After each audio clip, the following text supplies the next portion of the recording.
تعالى هنا، عمرك سمعت عن حضارة بولينيزيا؟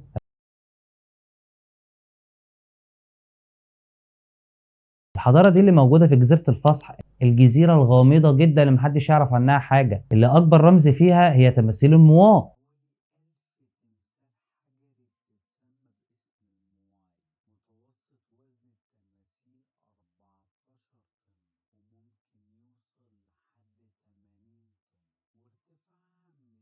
التماثيل اللي أطوالها بتوصل لتسع أمتار و80 طن، اللي بيقولوا إن هي مشحونة بطاقة المانا.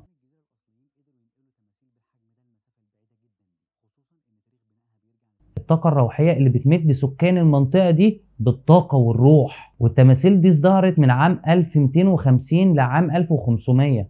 المكتشفين عمالين بيبحثوا بيدوروا هي جت منين، ولا هي اساسا اتعملت ازاي. في ابحاث اتعملت هنعرفها المرة الجاية عن اسرار جديدة اكتشفت عنها.